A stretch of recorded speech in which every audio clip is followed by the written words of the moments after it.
안녕하세요, 여러분. 성공합시다. 여러분, 지금 미국 대선 이후에 국제 정세가 엄청 뒤바뀌고 있죠. 주가가 막 급상승하고 도대체 어떻게 되는지, 세상은 앞으로 어떻게 되는지 여러 가지 질문들이 생기잖아요.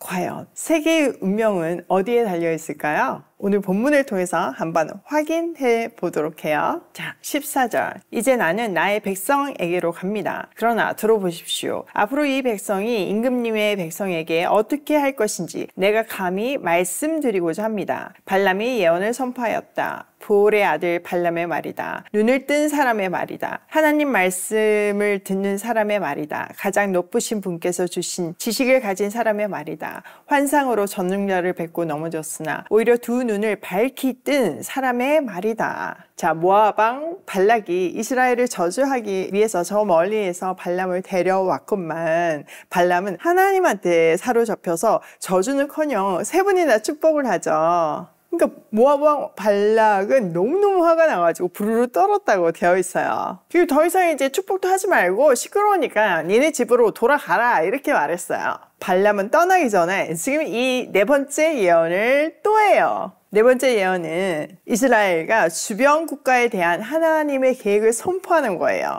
그러니까 미래사를 얘기해주는 아주 중요한 내용이죠. 발람은 이 예언을 하기 전에 자신은 오직 하나님의 계시를 통해서 예언하고 있으며 하나님의 명령에 따라서 이스라엘의 미래에 대해서 아주 중요한 메시지를 전달하는 도구로 사용되고 있음을 확실히 말해주고 있어요. 이렇듯 하나님은 때로는 우리의 생각을 넘어서셔서 생각지도 못하는 사람들을 통해서도 하나님의 뜻을 나타내세요. 그러니까 때로는 내 주위에 다 적밖에 안 보이고 어떤 벽밖에 안 보인다고 해도 하나님은 그 벽들을 사용해서라도 또 적들을 사용해서라도 하나님의 뜻을 이루신다는 거죠. 그러니까 우리는요, 어떤 환경이나 사람에 의해서 좌지우지 되는 것이 아니라 하나님이 주시는 말씀에 민감하고 그분이 반드시 나를 통해서 하나님의 계획을 이루실 것을 신뢰하면서 믿음의 행동을 해야 해요. 자, 17절. 나는 한 모습을 본다. 그러나 당장 나타날 모습은 아니다. 나는 그 모습을 훤히 본다.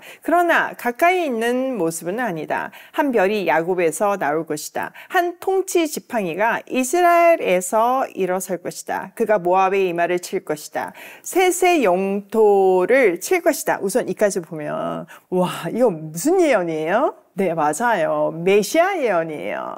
당장 눈앞에 나타날 모습이 아닌 야곱에서 나올 별, 한 통치 지팡이에 대해서 얘기하고 있죠. 이것은 다윗 왕조의 시작을 예고하기도 하고요. 궁극적으로는 메시아가 오실 것이라는 것을 말하고 있어요. 이 발람의 4번째 예언을 통해서 하나님의 계획이 이스라엘을 통해서 반드시 완성될 것이라는 약속을 재확인시켜주고 있죠. 그러니까 지금 우리 눈의 상황이 도저히 이루어질 수 없다고 할지라도 하나님의 약속을 믿고 신뢰하며 나아갈 때 하나님은 반드시 신실하게 그 약속을 성취하시는 분이라는 것을 이런 순간순간 본문을 통해서 우리에게 힘을 주시는 거예요. 이런 언약의 성취의 내용이 진짜 성경 곳곳에 있잖아요. 그러니까 얼마나 우리를 넘어지지 않기를 원하시는 아버지의 마음, 또 힘 주시기를 원하는 그 아버지의 사랑을 느낄 수 있는 대목이에요. 저는 원래 미국에서 비즈니스를 하다가 하나님을 만나고 한국으로 돌아왔잖아요. 그래서 정말 하나님 말씀에 붙들려서 3년 반을 살다가 다시 비즈니스를 하라는 마음을 주셨어요. 그때 저한테 주셨던 말씀이 이사야 43장 19절 말씀인데요. 내가 이제 새 일을 하려고 한다. 이 일이 이미 드러나고 있는데 너희가 그것을 알지 못하겠느냐. 내가 광야의 길을 내겠고 사막의 강을 내겠다. 이렇게 이 말씀을 주셨거든요. 그러니까 지금 돌이켜보면요. 진짜 제가 하는 일은 길이 없는 광야의 길을 내고 물이 없는 사막에 강물을 내는 일이었어요. 저한테는 뚫어내는 은사를 주셨거든요. 개척의 은사를 주셔서 사실 남들은 개척하라고 그러면 굉장히 힘들 수 있지만 저는 좀 되게 즐거워하는 편이에요. 그러니까 개척하는 것이 막 두려움이 아니라 신나고 설레니까 즐겁게 하나님의 일을 하고 있거든요. 하나님은 우리에게 성품을 주실 때 그 성품에 맞는 사명도 주시잖아요. 하나님이 그런 저의 어떤 은사를 사용하셔서 정말 하나님의 일을 하셨어요. 하나님이 길을 내시고 강을 내셨기 때문에 하나님 나라에 올인하겠다는 제 고백을 받으시고 하나님은 제 인생을 통해서 길을 내시고 광야에 강을 내셨어요. 근데 그 과정을 통해서 하나님이 하셨다는 것을 분명히 보여주셨기 때문에 지금 이사야 43장 뒷절에 나오는 들짐승도 하나님을 공경하고 이리야 타저도 하나님을 찬양할 거라는 그 말씀이 성취되어서 정말 하나님을 모르는 사람들조차도 지금 이모집에서 일어나는 일, 오이 패밀리에서 일어나는 일을 통해서 하나님을 찬양하고 있잖아요. 너무 감격스럽지 않나요? 그리고 이 일은 여기서 멈추는 것이 아니라 이제 부산에서 제2의 이모집이 생김으로 해서 더 확장될 것이라고 확신해요. 그렇지만 제가 개척하는 게 아무리 은사라고 해도요, 사실 하나님의 스케일을 따라가기에는 너무 역부족이고 전 너무 연약하잖아요. 광야의 길내기, 사막의 강내기가 뭐 어디 쉽나요? 힘이 붙일 때마다 정말 이 말씀을 붙들어요. 이 말씀을 떠올리면서 그래, 하나님이 하시지, 지금껏 하셨던 것처럼 앞으로도 하실 거지, 이러면서 제 마음을 다독이고 힘을 내고 있어요. 이미 또다시 새 일을 행하시는 하나님의 시선으로 현재를 바라보면서 그 약속이 반드시 성취될 거라는 믿음으로 오늘도 막 달려가게 되거든요. 근데 놀라운 사실은 이런 꿈을 꾸는 동력자들이 많다는 사실이에요. 지금 부산이 뜨겁다는 소식이 막 전해지거든요. 넉넉하게 내년 3월이라고 얘기했는데 하나님의 스피드를 보니까 더 당겨질지 모르겠어요. 함께 우리 기도함으로 하나님이 행하시는 그 새 일 바라보면서 그 하나님을 다시 한번 찬양하고 힘을 얻게 되길 소망해요. 자, 18절, 그는 에돔을 차지할 것이다. 대적 세일도 그의 차지가 될 것이다. 이렇게 이스라엘이 힘을 떨칠 것이다. 야곱에서 통치자가 나와서 그 성읍에 살아남은 자들을 죽일 것이다. 자, 이렇게 한 왕이 나온다고 했잖아요. 그 왕이 모압과 셋 자손의 영토를 치고 에돔과 대적 세일도 차지한대요. 그러니까 뭐 한마디로 얘기하면 모든 대적을 무찌른다는 거죠. 그러니까 우리는 이미 승리가 보장된 삶, 최종 승리를 보장받고 지금 달려가는 길인 거예요. 자, 20절.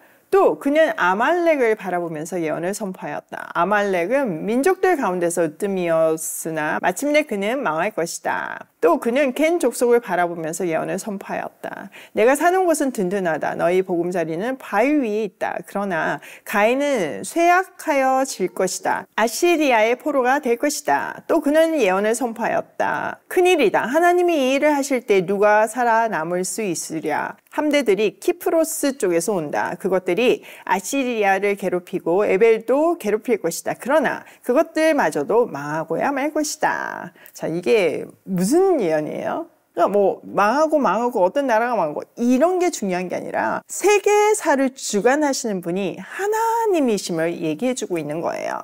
영원한 나라는 없잖아요. 영원한 나라는 오직 하나님 나라뿐이에요. 그러니까 제 아무리 큰 나라고 강대국이라 할지라도 어느 순간에는 쇠약해지고 심지어는 소멸하게 되잖아요. 이 예언을 통해서 하나님은 모든 민족과 나라의 운명을 주관하시는 창조주이시자 역사의 주관자이심을 강조하고 있는 거예요. 그러므로 우리도 일시적인 승리나 안정에 만족하지 말고 하나님의 영원한 주권과 영원한 계획을 바라봐야 해요. 하나님의 심판과 구원의 큰 계획 속에서 우리의 역할, 나의 구간을 인식하며 살아야 하는 거죠. 자, 25절. 발람은 급히 길을 떠나서 그가 살던 곳으로 돌아갔다. 발락도 제가 갈 곳으로 갔다. 자, 발람과 발락은 원래 서로 이권 때문에 같이 모였던 사람이잖아요. 근데 결국은 그 이권이 해결되지 않으니까, 서로 맞지 않으니까 헤어졌다는 얘기예요. 그 과정에서 하나님은 이방술사 발람을 쓰셨어요. 하나님의 메시지를 전하는데요. 또 이스라엘을 축복하는 데 쓰셨고요. 그러니까 우리가 여기서 배울 수 있는 거는 제 아무리 위협적인 악인이라 할지라도 하나님이 그것으로부터 우리를 보호한다는 거예요. 지금 이스라엘은 이런 일이 일어나는지도 모르고 있잖아요. 심지어 그 악인을 뭐 공격하기는커녕 사용하셔서 보호하시고 축복하시잖아요. 또 하나 우리가 배울 수 있는 거는 악인들은 이해타산이 안 맞으면 해산한다는 거예요. 어제까지만 해도 뭐 정말 둘도 없는 친구라 할지라도요, 오늘은 원수가 되어서 헤어진다는 것을 오늘 발람과 발락이 보여주고 있어요.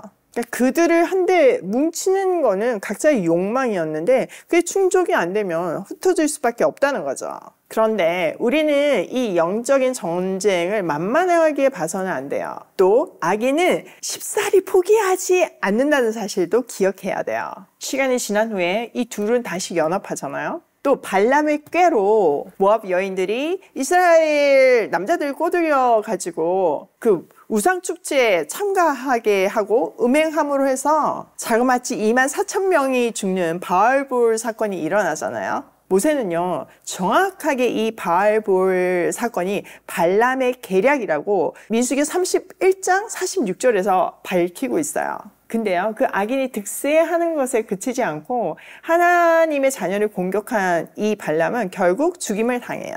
악인이 영원할 수 없다는 것을 분명하게 보여주시는 거죠. 자, 오늘 내용을 우리 삶에 한번 적용을 해보면 첫 번째, 하나님은 악인도 사용하신다.